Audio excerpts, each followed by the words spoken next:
The views and opinions expressed in The Fact Is with Hollis Grant are those of Hollis Grant and do not necessarily reflect the official policy or position of Droids Canada Network. Droids Canada Network does not take responsibility for any content or position produced by Hollis Grant and his show. Listener discretion is advised.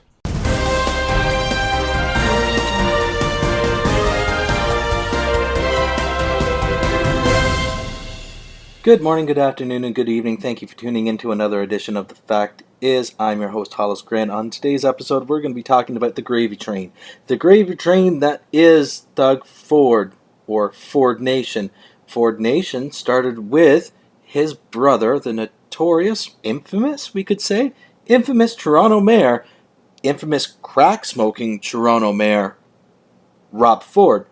Rob Ford has since passed away, not from complications of crack cocaine, but health issues. To understand Doug Ford and Doug Ford's rise in provincial politics and why he was elected a second time, you have to look back at how Rob Ford ran for mayor successfully. And during his time when he was running for mayor, he came up with this terminology saying, "Stop the gravy train." That Rob Ford was going to be the one that stops the gravy train.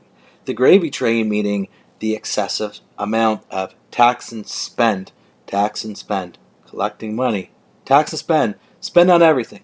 So Rob Ford started the gravy train mantra, and along comes his brother, Doug Ford, that echoes the same talking points. They get elected. Rob Ford becomes mayor. Doug Ford becomes a councilman.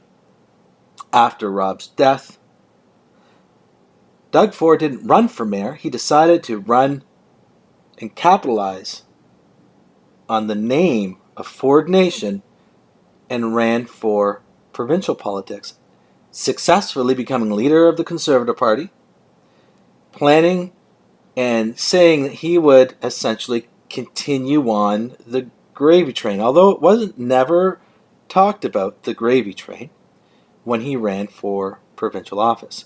In his first term as premier, he helped increase the debt. Again, Ontario is the highest sub-sovereign province in the entire world with the highest debt level. The province has a higher debt level than California.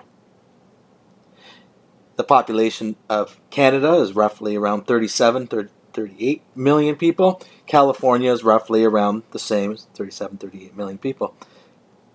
We've talked about Ontario. Ontario, 17 million people.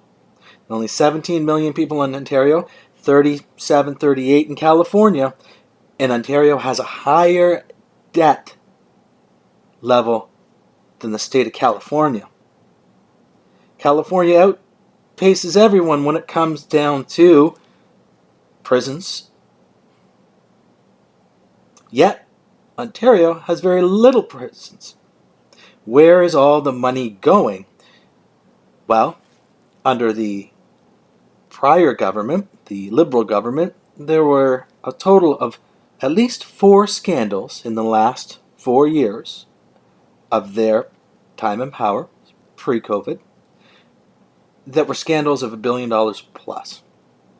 So you have huge amounts of money. So it's very easy to become a politician in Ontario as long as you have some type of name recognition and to run on a platform to say, we're going to stop spending. We're spending too much. The problem with that particular messaging is that the unions, and we've covered this on past episodes, Droids Canada, droidscanada.com, go back to listen to our prior episodes. The media is run by unions. Unions will typically enforce Liberal NDP voting or Democrat voting. They don't want to see Conservatives get into power. Nonetheless, it does happen from time to time. With the case of Doug Ford, any article that's published in the mainstream or legacy media will always be a negative reflection. No matter what he does, it'll always have a tint of negativity only because he's not supportive or not pro-union.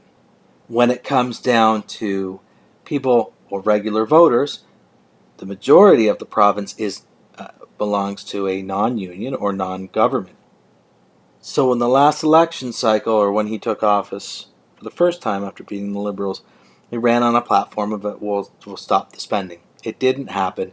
COVID happened, and he added to the debt, and he outspent the Liberals. Outspending Liberals in Ontario is a pretty hard feat. That's a lot of money that's being circulated. Now, just recently, there's the throne speech, and in Ontario, and the same in Canada, as a new session of Parliament starts, or government starts, a throne speech is made, and this is what the government plans to do in this session of government.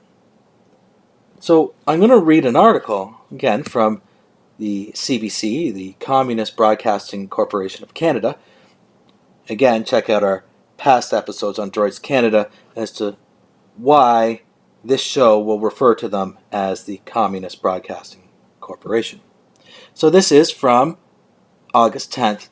The promise comes after more than 2 years of pandemic disrupting learning has worsened Ontario students' mental health and academic outcomes.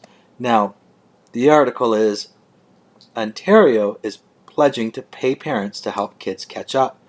Some say that's not the solution. Now, once again, going back to how mainstream legacy media looks at a conservative or a Republican in terms of a political party, and listen to what's being said here. You have a government saying, we are going to give people more money to help your kids, but the article is written in a certain viewpoint. So far, Finance Minister Peter Bethlenfalvy hasn't said what amounts parents might get and whether it would be tied to tutoring or if it would be means tested. He said the money would come from contingencies in the budget. Vanessa Vacherhan, founder and CEO of Math Guru, which offers tutoring in Toronto, believes the measure would, quote, unquote, directly benefit her. Nonetheless, thinks it's a pretty horrible idea. I'm a little suspicious seeing that there are continuous cuts to education being made, Vakira told CBC Radio Metro Morning. I don't think it's fair at all to put out the onus on the parents to go out and supplement their kids' education. In March, the province's Financial Accountability Office reported that the Ford government spent $5.5 billion less on education than it had planned to in the first 3 quarters of the 2021 and 2022 fiscal year. The direct cash transfer is not a solution, said Prachi Shrivastava, an associate professor in global education at Western University. Shrivastava told Metro Morning, a Communist Broadcasting Corporation radio show, that research does not show benefits from direct transfers unless they're earmarked specifically for education and unless you're in a context where you're also supplementing or actually investing sufficient resources in the education budget. Take the promised $225 million and divide it up between the province's children, and you get perhaps between 70 to 90 per child, she said. Really laughable.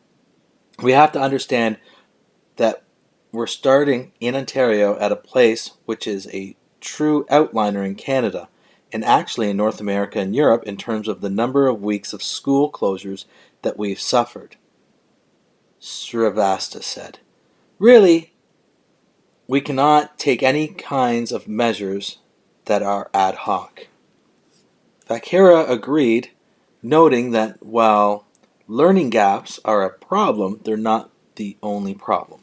I think we're sort of using those to cover up the fact that there has been a continuous decline in what kids are receiving in schools, she said.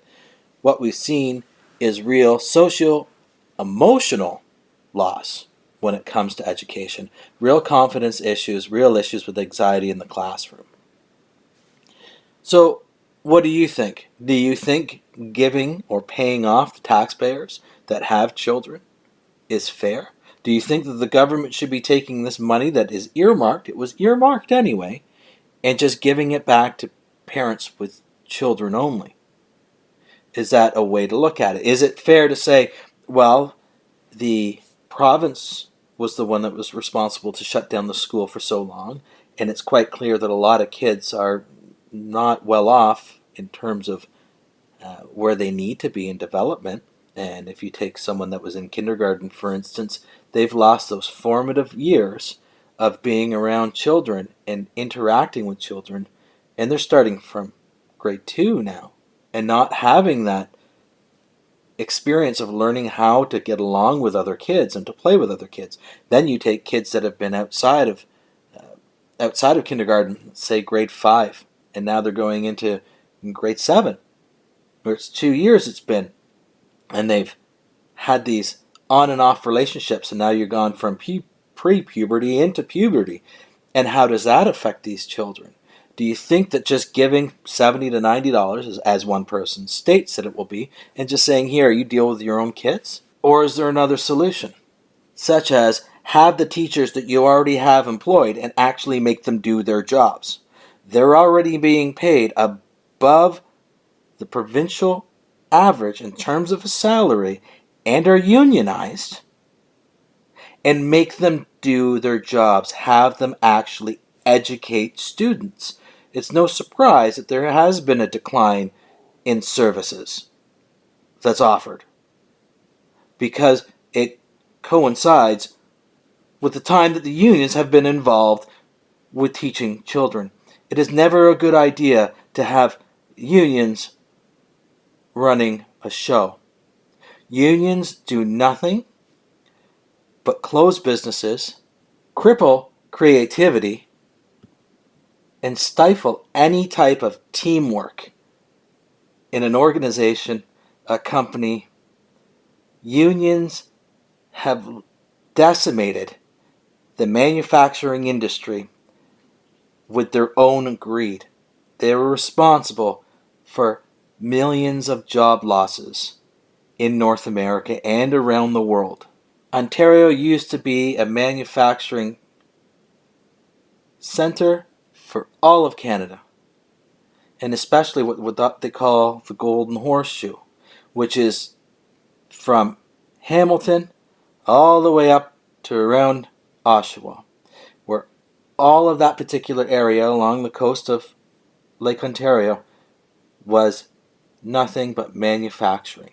And since around 1970s, the jobs started leaving, and en masse in the 80s and 90s, the entire region was decimated, and the manufacturing jobs have all been sent overseas. Greed from companies and poor policies by politicians decimated the jobs in the region, and of course all over the world. It's why we have China as a superpower at this point. Canada, US, and Europe is responsible for building the issue that is China to this day. This is something that they will have to deal with because China has become too rich and too powerful too quickly. But going back to the topic, do you feel that getting money back from the government is the right approach? Do you feel that this is stopping the gravy train? Is this something that Rob Ford and Ford Nation would have done? Love to hear your opinion. Take a look at our Twitter page and our Facebook page. And as always, feel free to take a look at droidscanada.com. Until next week, thank you for tuning in to The Fact Is. I'm your host, Hollis Grant, and I hope you have a great week. Dan, what happens every Thursday? That would be DCR Droids Canada Radio. And what time is it out on Thursday? That's from 9 till 11 p.m. Dumb question. Where do you find it? You find that at accessradio.ca. And what's the best part? It's